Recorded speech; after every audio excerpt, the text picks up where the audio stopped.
Good evening students. 12th class biology की practical file किस प्रकार बनेगी, तो आज मैं आप लोग को बताऊंगा कि फ़ाइल कैसे बनानी है, किस तरह से आपको लिखना है। और जैसे कि बायोलॉजी सब्जेक्ट में आप लोग को सिर्फ 2 फाइल बनानी है। जो पहली फ़ाइल है वो इस प्रकार से मैं आपको बताऊंगा। एक मेरा स्टूडेंट है रजत शर्मा, उसने बहुत अच्छी फ़ाइल बनाई, डेकोरेशन भी अच्छे से किया है। आप लोग भी ऐसे ही डेकोरेट कर सकते हैं। जैसे देखेंगे पहला जो पेज है, देखिए सर्टिफिकेट दिया हुआ है। इसमें आप देखिए नेम में अपना नाम डाल सकते हैं, एग्ज़ाम रोल नंबर डाल सकते हैं, जो आपका रोल नंबर हो, बोर्ड की तरफ से प्रोवाइड कराया गया हो, इंस्टीट्यूशन जिस जिस स्कूल में आप पढ़ते हो उस स्कूल का नाम लिख सकते हैं। और यहाँ पे आपका बायोलॉजी सब्जेक्ट होगा, ठीक है, यहाँ पे आपका डाल सकते हैं। यहाँ पे एयर, आपका जो एयर है, जैसे कि इसने एयर नहीं डाला, 2021 2022 होगा। यहाँ पे इसने कितने किए हैं, नंबर ऑफ, ठीक है, प्रैक्टिकल्स सर्टिफाइड, तो आउट ऑफ कितने किए हैं, तो मैंने इससे 9 कराया है, तो 9 में से इसने पूरे 9 किए हैं, तो देख सकते हैं यहाँ पे उसने पूरे किए, तो यहाँ पे हो जाएगा। यहाँ पे सब्जेक्ट बायोलॉजी, यहाँ पे टीचर के साइन, जैसे कि मैंने साइन किया है, तो ये। और यहाँ पे एग्जामिनर्स के साइन होंगे, जब आप फाइल आपकी जब जमा होगी, ठीक है, तो वहीं पे एग्जामिनर्स के साइन होंगे। यहाँ पे प्रिंसिपल के साइन होंगे उसी विद्यालय से जहाँ आप पढ़ते हैं, ठीक है। तो इस तरह यहाँ पे स्टैम्प लगेगी, यहाँ पे डेट होगी जिस दिन आप जमा करें। देखते हैं अब इस तरह की ये आपकी हो जाएगी इंडेक्स। जितने भी प्रैक्टिकल हुए हैं सबका ये इंडेक्स होगी। सब आप क्रम से लिख सकते हो, जैसे कि यहाँ पे टाइटल में आप जितने भी किए हैं उसके नाम हो सकते हैं, डेट यहाँ पे लिख सकते हो, ठीक है। कंटिन्यू जिस दिन आपका जो भी प्रैक्टिकल कराया गया वो डेट आप पढ़ेंगे। पेज नंबर कितने पेज तक आपने लिखा है, पहला फिर दूसरा तीसरा, ऐसे रिमार्क्स टीचर करेंगे यहाँ पे। उसके बाद इस तरह से 9 कराए हैं, तो देखिए 9 इसने टाइटल्स लिखे हैं। अब चलते हैं जैसे कि आगे देखेंगे। हाँ, अब यहाँ पे देखेंगे प्रयोग संख्या, तो यहाँ पे आप एक्सपेरिमेंट नंबर डाल सकते हैं, अर्थात प्रयोग संख्या पहला है, तो पहला उद्देश्य है, आवश्यक सामग्री है, विधि है, तो इस तरह से हेडिंग्स होती हैं सब में।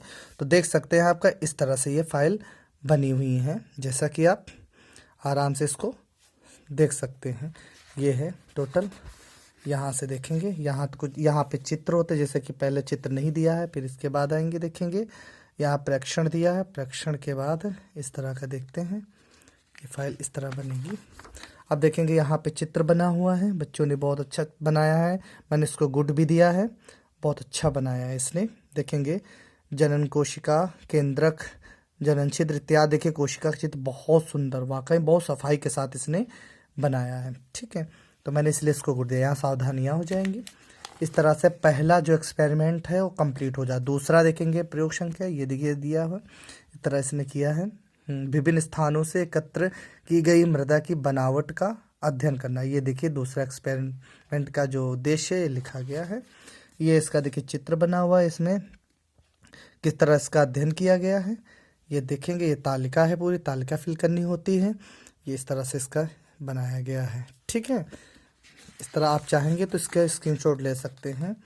यहाँ पे देखेंगे इस तरह से ये दूसरा एक्सपेरिमेंट कंप्लीट हो जाता है। नेक्स्ट पे चलेंगे। आपका देखिए तीसरा एक्सपेरिमेंट है, विभिन्न प्रकार की मृदा में, ठीक है, नमी या आर्द्रता का अध्ययन करना, इस तरह दिया हुआ है। तीसरा एक्सपेरिमेंट है। अब इसके बाद चलते हैं, इसका देखेंगे किस तरह अध्ययन किया गया है। बहुत अच्छा सुंदर बनाया है इसने चित्र। आपको देखो चित्र भी सफाई के साथ करना है। ये तालिका देखेंगे, प्रेक्षण सारणी, इसको भी फिल किया, कौन कितने में सबसे ज़्यादा है इसने पूरा दिया। ये सूत्र भी याद कर लेना गणना का, कभी कभी एग्जामिनर ये सूत्र ही पूछ लेगा, ठीक है, तो फार्मूला जरूर याद कर लेना, बहुत ज़रूरी होता है। तो ये है परिणाम, इसका रिजल्ट दिया हुआ, सावधानियाँ हैं, ये सारी चीज़ें आप देख सकते हैं। इसके बाद में देखते हैं चौथा दिया एक्सपेरिमेंट है, विभिन्न प्रकार की मृदा की जल संरक्षण क्षमता बताना है, तो ये है इस तरह का दिया हुआ है। ये है देखेंगे, ये इस तरह का दिया हुआ है, इसका अध्ययन करने का गुड बहुत अच्छा इसने किया है। यहाँ पे देखो सारणी के माध्यम से इसको समझ सकते हो, ठीक है। तो ये इस तरह का इसका दिया हुआ है, इसका चाहे तो आप स्क्रीनशॉट ले सकते हैं। बहुत सुंदर बच्चे ने किया है, बहुत सुंदर बनाया है, इस तरह आप देख सकते हैं। इस तरह से मृदा जीव थोड़ा बड़ा है, देखिए पेज नंबर भी देखते रहेंगे कैसे पड़ा हुआ है, ठीक है। चिकनी मृदा, दोमट मृदा, सबके बारे में लिखा है। बहुत अच्छा है।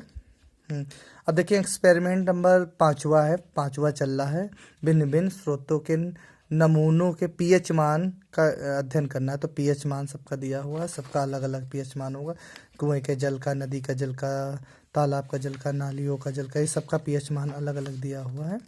आप सावधानियाँ इस तरह हो सकता है।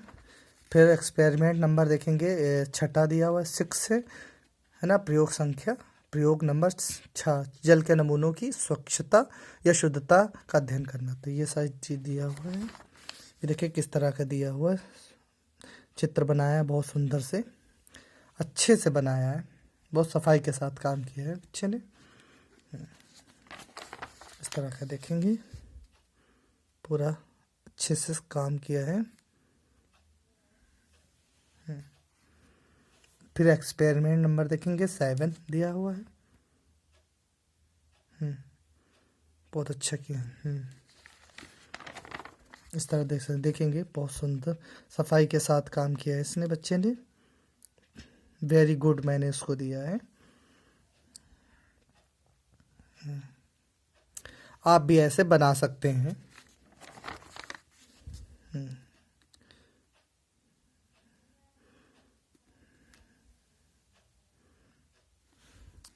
देखिए शैवाल, प्रोटोजोआ, आर्थ्रोपोड, है ना, टाइटम्स इत्यादि, देखिए सब बहुत अच्छे से इसने किया है।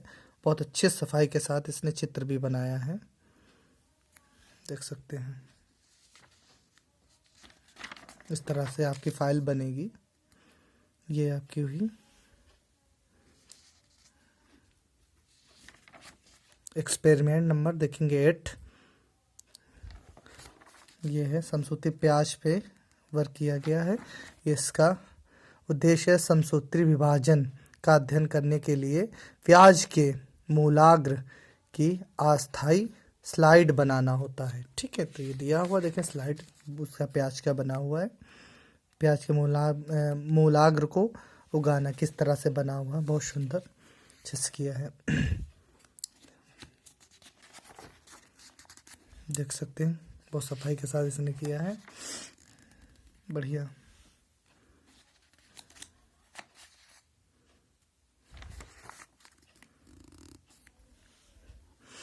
इस तरह से इसके फाइल बनाइए, देख सकते हैं। एक बार फिर से इसको सही से स्क्रीनशॉट ले लीजिए आप लोग।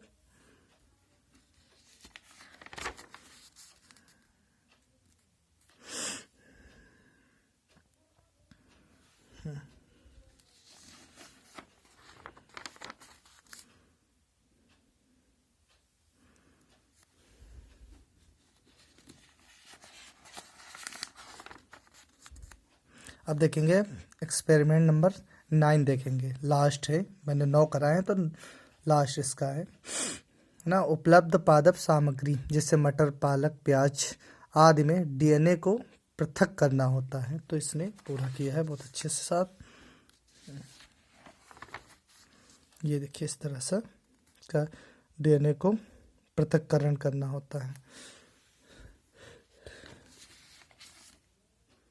इस तरह से इसका कंप्लीट हो जाता है।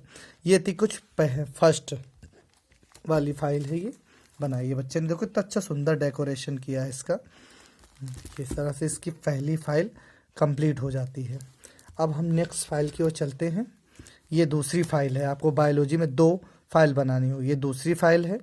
दूसरी फाइल जो आपको है तो वो पंच पेपर पे बनानी होगी। आप पंच पेपर खरीद सकते हैं और फाइल फोल्डर भी ले सकते हैं। इस तरह कवर भी चढ़ा सकते हैं। इसमें भी ऐसे ही आपको इंडेक्स बनाना पड़ेगा पंच पेपर पे। ठीक है, जैसे मैंने पंच पेपर पे बनवाया है। इसमें मैंने कुल जो टोटल हैं एक्सपेरिमेंट 4 कराए हैं, तो 4 इसने किया है। प्रयोग संज्ञा देंगे। एक्सपेरिमेंट नंबर 1 है विभिन्न कारकों के द्वारा परागण के लिए पुष्प में पाए जाने वाले अनुकूलनों का अध्ययन करना। तो इस तरह से पहला एक्सपेरिमेंट दिया हुआ है। ये देखेंगे मक्का पे किया गया है परागण। सारी अलग अलग चीज़ें कीटों द्वारा परागण है, साल्विया है, देख किस तरह से किया गया है। और चित्र अच्छा बनाया है इसने। मक्का के पादपों में वायु द्वारा परागण का चित्र बना हुआ है, ये है ना। देखें साल्विया का है, पक्षियों द्वारा भी परागण है। अच्छे से इसने किया है। ये देखेंगे, ये देखिए अलग अलग तरीके से देखो पक्षियों के द्वारा परागण कराया, बहुत सुंदर चित्र बनाया है इसने। इसको मैंने गुड भी दिया है। ये है, ये देख सकते हैं।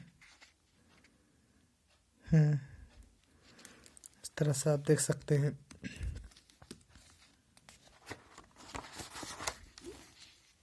कुछ इस तरह बना हुआ है।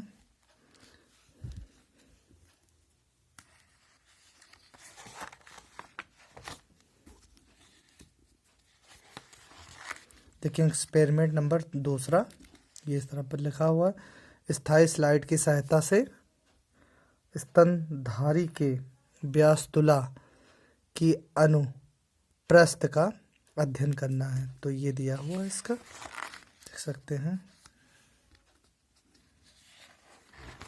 ये बनाया गया इसने अलग अलग तरीके से चित्र।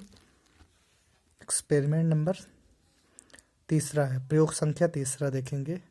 विभिन्न आनुवंशिक लक्षणों के वंशावली चार्टों का अध्ययन करना। चार्ट बनानी होती है इसमें, देख सकते हैं आप लोग। चार्ट ये बना हुआ देखेंगे। वर्णांधता के विषय में बताएगा, वर्णांधता की वंशागति का वंशावली चार्ट है। वर्णांधता भी एक तरह से आंखों से ही संबंधित होता है, ठीक है, जिसमें वर्णों का भेद न कर पाना, मतलब वर्ण मतलब वही रंग, कलर, रंग न बता पाना, ठीक है, तो वही वर्णांधता है। आप देख सकते हैं इसको अलग से। अब अच्छे से इससे तैयारी देखिए। प्रैक्टिकल अगर आप फाइल आप बनाते हैं, तैयारी करते हैं, तो समझ लो बोर्ड की भी इससे बहुत हेल्प होती है परीक्षा में। रिटन एग्ज़ाम आपका होगा इससे। अगर आप फाइल बनाते वक्त तो उसको पढ़ भी लीजिए, आपको तैयार भी होना जाना चाहिए, क्योंकि आपके सिलेबस में यही सब कुछ दिया हुआ है। इससे क्वेश्चन जरूर पूछा, वर्णांधता से क्वेश्चन जरूर पूछे जाते हैं। और इस वर्णांधता ही नहीं, इससे अलावा भी बहुत सारे क्वेश्चन डीएनए है, परागण है, सारे आपके सिलेबस में दिया हुआ है। तो आप पढ़ सकते हैं इसको। ऐसा नहीं कि प्रैक्टिकल की जो आपने फाइल बना रहे हैं तो आपका वहीं तक सीमित रहे, सिर्फ फाइल लिख दिया और जमा कर दिया, नंबर मिल गए, ये यहीं तक नहीं। उसको आप लिखे हो तो उसको तैयार भी कर लो अच्छे से कम आपको याद हो जाना चाहिए, जिससे कि आपके काम आएगा बोर्ड की परीक्षा में। जब रिटन एग्ज़ाम होगा तो आप अच्छे से उसको लिख सकते हैं। बहुत सारे बच्चे होते फाइल में बना देंगे, लिख देंगे, लेकिन इसको तैयार याद नहीं करेंगे। तो आपको याद करना बहुत ही ज़रूरी। देखिए एक्सपेरिमेंट नंबर 4 दिया हुआ है। तो ये लास्ट है। स्थायी स्लाइडों अथवा प्रतिरूप की सहायता से, है ना, अंट अमीबा होगा, सॉरी, हाँ अंट अमीबा है, ठीक है, प्लाज्मोडियम, एस्केरिसिस तथा रिंगवर्म ये को पहचानना होता है, या उनसे उत्पन्न रोगों के लक्षणों पर टिप्पणी लिखना है। बहुत इंपॉर्टेंट आपके सिलेबस में दिया है, 3री यूनिट में भी है। ये कुछ सारे रोग होते हैं, एस्केरिसिस है, रिंगवर्म है, ये आपके रोग दिए हैं, अंट अमीबा है, ये भी रोग दिए हैं, प्लाज्मोडियम से कौन से रोग होते हैं, ये सारी चीज़ें दिए हैं। इससे पढ़ने से आपका उससे भी बहुत फ़ायदा होगा। और फाइल में तो होगा ही, एग्जामिनर कहीं से कुछ भी क्वेश्चन पूछ सकता है, तो इसलिए ये सब तैयार करना बहुत ही ज़रूरी है। आप कर सकते हैं।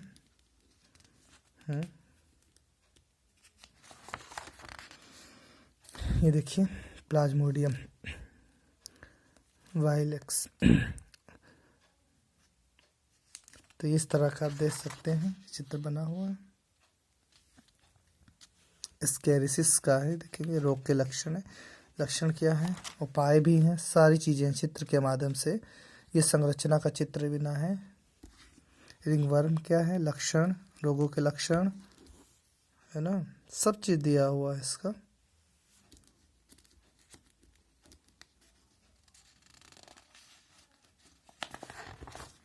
ये रिंगवर्म का देखेंगे चित्र बना हुआ है। इस तरह से आपकी फाइल कंप्लीट हो जाती है। ये हो गई कंप्लीट, ठीक है। ये थी सेकंड फाइल। इस तरह से आपको सिर्फ 2 फाइल बनानी पड़ेंगी। ये देखेंगे, पहली फाइल आपकी ये होगी, दूसरी आपकी ये फाइल होगी। इस तरह से आपको 2 फाइलें कंप्लीट करनी होगी। तो ठीक है, आशा है कि आप सभी लोग समझ गए होंगे और ऐसे ही आपको फाइल बनानी है, ठीक है। धन्यवाद।